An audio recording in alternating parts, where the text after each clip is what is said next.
second-rated Iowa trails only the Georgia Bulldogs as it prepares to host 3-2 Purdue at Kinnick Stadium.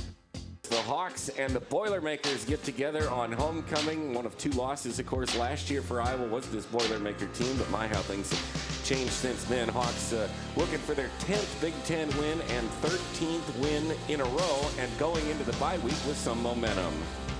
Purdue has won 3 of the last 4 from Iowa, including last year's season opener in West Lafayette, 24-20. You know, now this is a challenge today. This Purdue offense, passing offense, is one of the best in the country. You know that Purdue's had a bye week, and they've been chomping at the bit to come in here and play number 2 in the country, so you can expect the best performance from them that they can give. Get your seatbelt fastened and let's get going.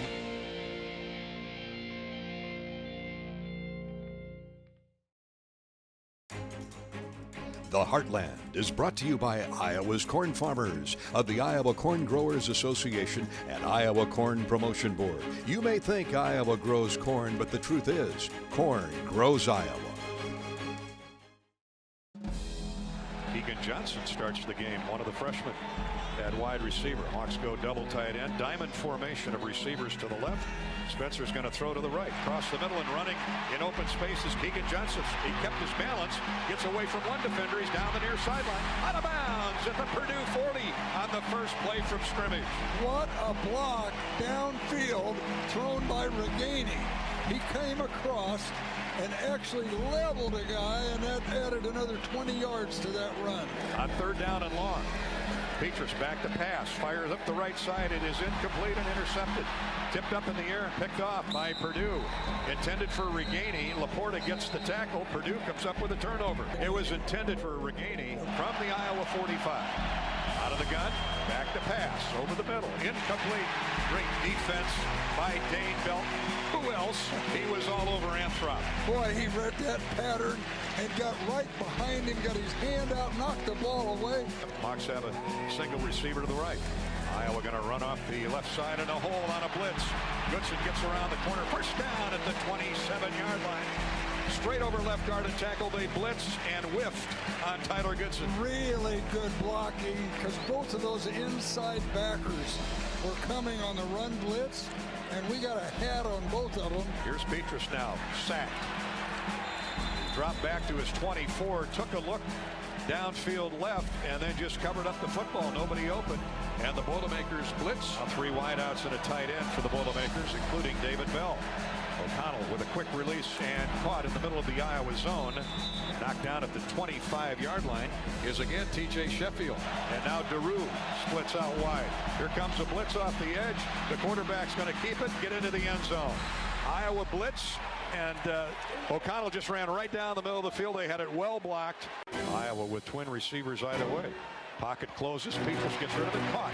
Still running across the 35 to the 38 is your pacifier, Sam Laporta. First down, Iowa. Yeah, they had him split out just a little bit. Threw the ball right over the middle into a tight little spot. Hawks keep the down with a shorter distance to go. Here's a nice cutback by Tyler.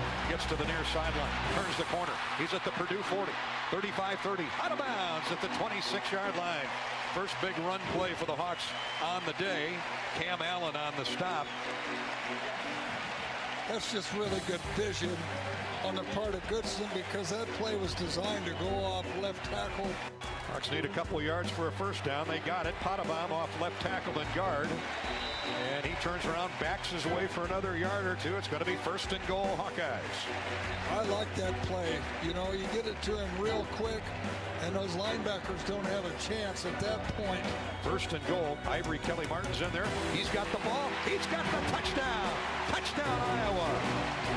Cut back right to left. Big hole. That offensive line deserves plenty of plaudits there, and we'll give it to him. A 3-yard run by Ivory Kelly Martin.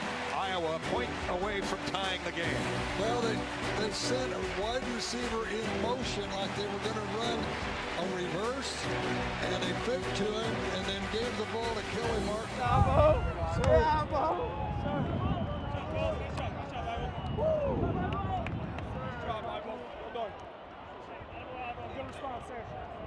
And he's going to pop fly it to the sideline, and it's caught. What a great catch at the Iowa 32. 2-by-2.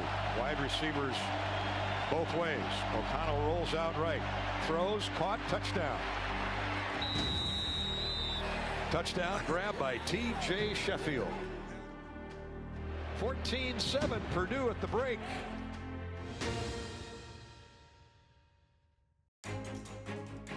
The Heartland is brought to you by Hy-Vee, the official grocery partner of Iowa Hawkeye football. Hy-Vee, where there's a helpful smile in every aisle. And by the University of Iowa Healthcare, changing medicine, changing lives. Now Purdue will take the wind in the third quarter. They're heading down towards that north goal line. And so you're hoping for a 3-and-out. Minute and a half gone, third period. 14-7 Purdue.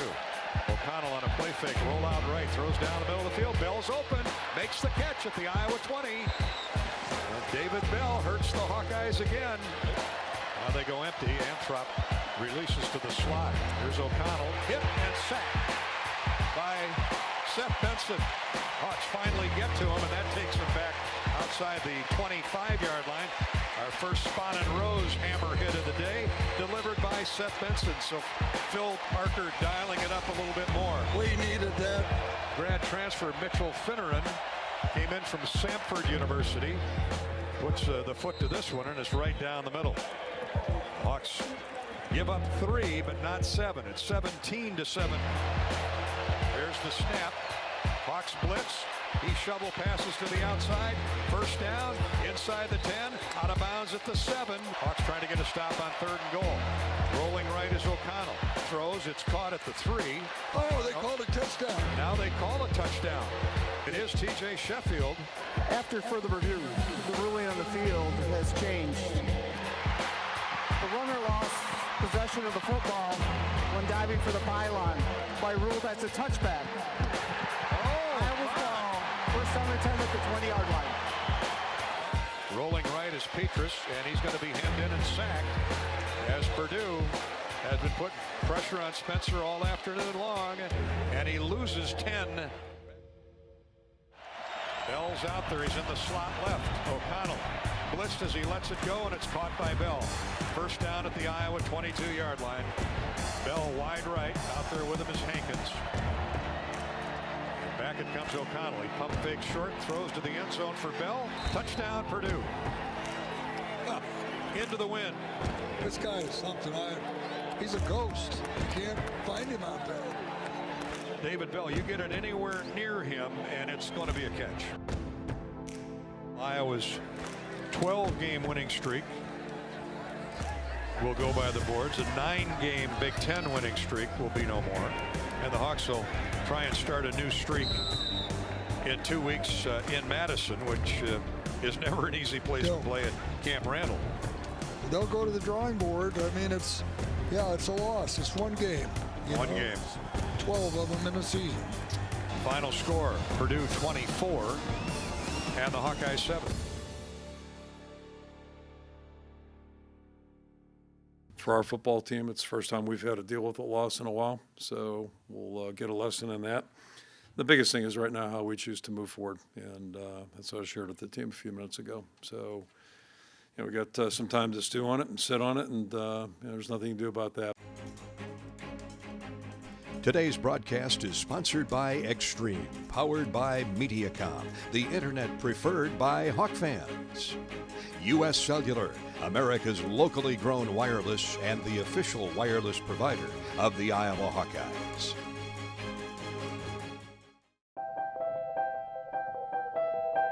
This place is very special to her. The Nagle family was, rooted here.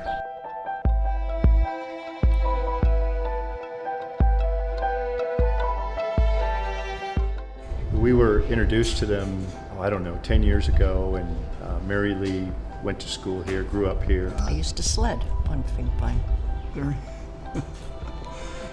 With our cardboard boxes, we'd go down the hills. She was a cheerleader here, and so Fritz surprised her and created an endowment for our cheer and dancing. That's how we first got to know them. I was a cheerleader here at the university, and Just for 1 year. for 1 year. But she's been a cheerleader ever since for That's the true. university, That's I would true. say. Is that true? That's true. You know, Finkbine has a lot of history at the University of Iowa, and it was the front door in many ways. Kinnick Stadium, Hampshire University Hospital, and Finkbine was this historic entryway to the university. But Finkbine had become very tired. The clubhouse was old, the golf course was starting to run out of steam a little bit, and so we shared this vision with them. They love golf, they love the University of Iowa, and so Mary Lee got real excited about the vision and made it happen. I mean, it was her impetus and her willingness to fund the clubhouse that really re-energized. Gary BARTA came along and said he had an opportunity for a new golf clubhouse, and I used to kid him about the old bomb shelter, cement block building. And so Mary Lee, that resonated with Mary Lee, and so we decided we'd do what we needed to do to get it built.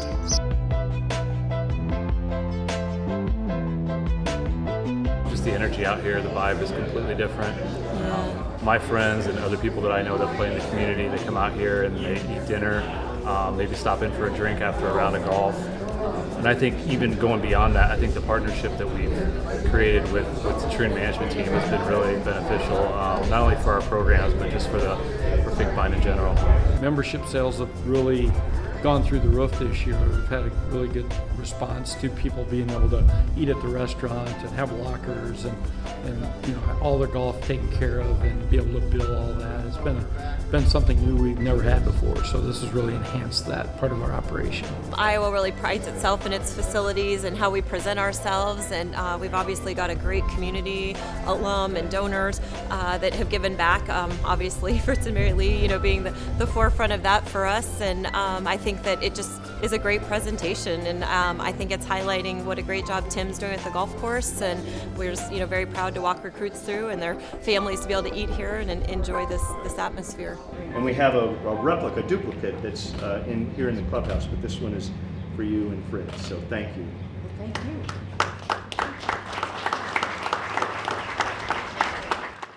The Heartland is brought to you by Iowa's corn farmers of the Iowa Corn Growers Association and Iowa Corn Promotion Board. You may think Iowa grows corn, but the truth is, corn grows Iowa. And by Athletico Physical Therapy. It all starts here.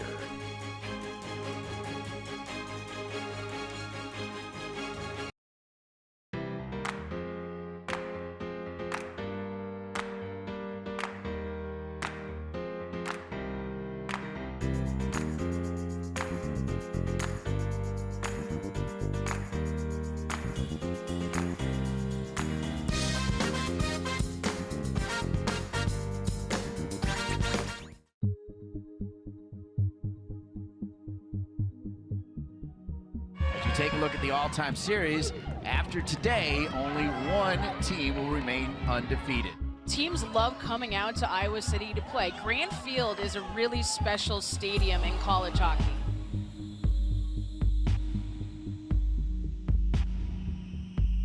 Michigan at 11-0, their best start in program history.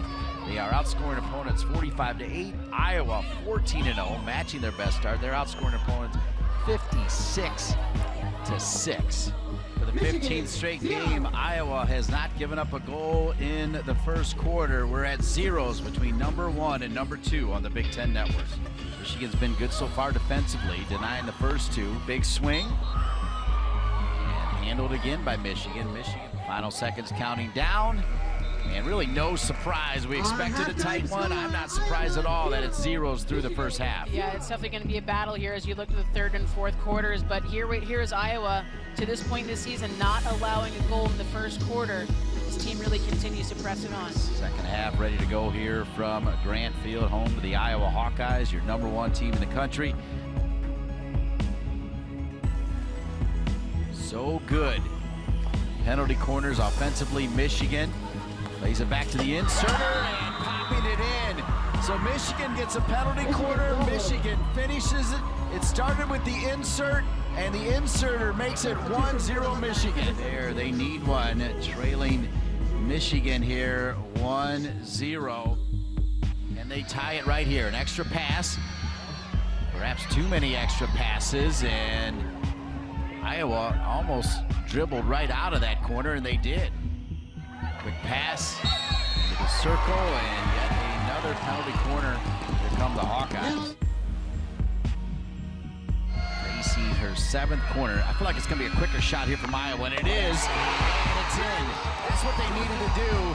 The quickness there of the shot and the finish. Nagle, I believe, ties it at 1. Great closure by Iowa on the attack penalty corners to make this game go into overtime. And we head to the first overtime. This is Iowa's first overtime game for 1 so far. Can they make it 2 for 2 and win it? It's kept low. The shot not on target coming from Hallie O'Neal. 1-1 after the first overtime. Iowa, though, has the ball. Extra pass. Oh, and it almost squeaked through. Speaker was there, went 5 home, and then she slid it outside of the cage. And we are going to go to a shootout. So Michigan will go first. Anderson. Well, McGuire, and McGuire made it smaller, and there's the clock. Great job by McGuire. And so here come the Hawkeyes. Murphy, and denied there by Speaker. And here we go with the whistle. And denied there by McGuire, stopping Laura Clark. Esme Gibson. It does not get more exciting than this. Gibson trying to go around, and Gibson also denied. Southam trying to get Michigan on the board, and denied again by McGuire. Now Iowa at home. Grant Field, such a great crowd. The Hawkeyes. Oh, and there it is. That time you saw Speaker slip, and on the slip, Loca Stribos has put Iowa on the board, and Lisa Salucci right there to salute her. So Iowa ready to celebrate. If McGuire can step up here, she can't though. That is clutch. Clutch by Catherine Peterson. Iowa to win it here on the final shootout. Dribbling down against Speaker. Speaker hesitates. There is the winner. Stribos wins it for Iowa in the shootout.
This has been a presentation from Learfield,